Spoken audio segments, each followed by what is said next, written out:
More progress to report tonight in the deal to bring the Oakland A's to a new stadium on the Las Vegas Strip. Good evening, everyone. Glad you're with us. I'm Jim Snyder. And I'm Latoya Silman. But the governor and state lawmakers up in Carson City, they're still waiting to look over the legislation needed to make that happen.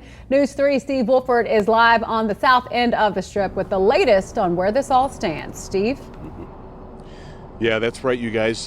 We now have official word of a binding agreement between the A's and the corporation that owns the land where the Tropicana now stands for an eventual A's ballpark.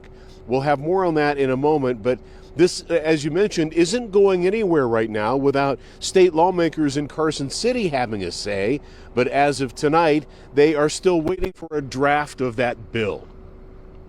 I believe over the weekend, what you saw were a lot of local folks getting involved. I mean, the local government entities wanted to, get some issues ironed out. District 18 State Senator Scott Hammond on the waiting game for state lawmakers to see the legislation required before the Oakland A's can relocate to Las Vegas. I have been told that we can anticipate that sometime at the beginning of this week, we should get a bill in here. I think it's going to, they've ironed out, I think, a lot of the issues, a lot of concerns. Concerns include parking and transportation around the Tropicana site for the $1.5 billion retractable dome stadium. As we speak, I believe a sort of a transportation mobility impact study to make sure that this facility or this particular location is a really good location. Bally's and Gaming and Leisure Properties Incorporated, which owns the 35 acres of land where the Trop now stands, issued a statement today saying they'll assign 9 acres to the Athletics or related stadium authority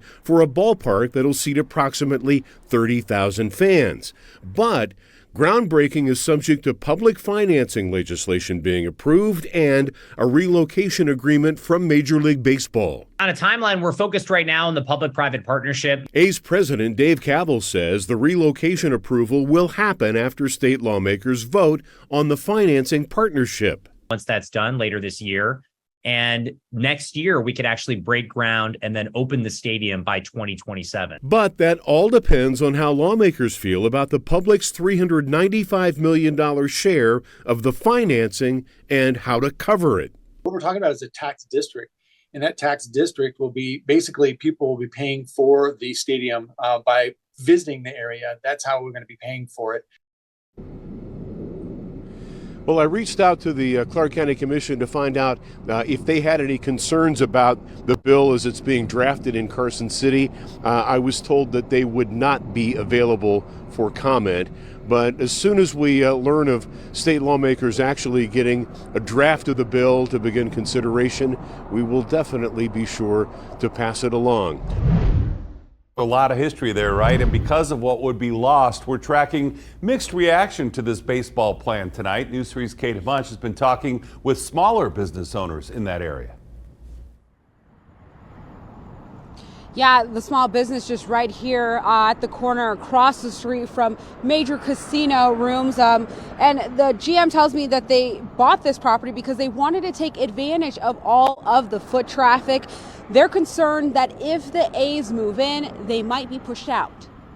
The end of the Las Vegas Strip. We kind of consider this like an older casino room. A locally owned business owner opened an escape room and axe throwing company. Since opening a year ago, the company general manager says business is booming. So we do get a lot of traffic from, Mandalay Bay, from the Luxor, and Excalibur. We have people that walked over last week from Tropicana and were like, hey, we want to play room.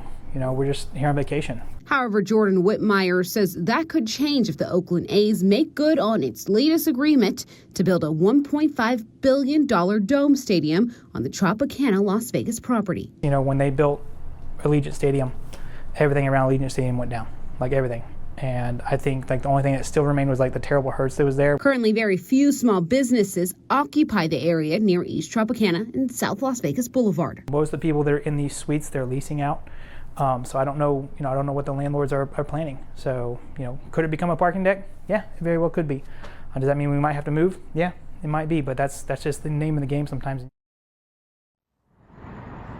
And earlier today, there were some tweets about the Tropicana Las Vegas announcing plans to close. However, a spokesperson with Bally's tells me that they will operate as usual and no employees were terminated as a result of today's announcement. We'll start with construction out on Summerlin Parkway out west, causing a traffic nightmare for a lot of drivers, from reduced lanes to an unexpected equipment breakdown during the first overnight repaving of that freeway project. Kristen Drummond leads our team coverage. She joins us live from out at the Parkway with the latest on this project, finding out the pain points to your commute and some more closures that are upcoming. Kristen? Well, Jim and Marie, drivers can definitely expect these orange cones for a little bit longer, because tonight NDOT is planning to have rolling closures of the Buffalo, Rampart, and Durango off-ramps as work begins to repave the westbound lanes of Summerlin Parkway here next to me. Last night, they started repaving the eastbound lanes, and it didn't go quite as planned and resulted in a serious backup on the freeway this morning. It was horrible. A lot of traffic and held me down. An unexpected surprise for Josefina Ferragrino.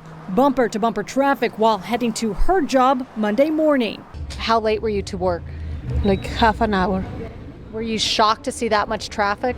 Yes, I was. Backup from the Summerlin Parkway project. Work started 2 months ago on repaving ramps. Now, crews are focusing on the freeway lanes. This morning was a confluence of a lot of bad events that caused for a particularly unfortunate traffic jam. Justin Hopkins with NDOT. He tells me equipment failure delayed crews from finishing up before the morning commute. So this is a shuttle buggy, and it takes the asphalt from the trucks to the paver.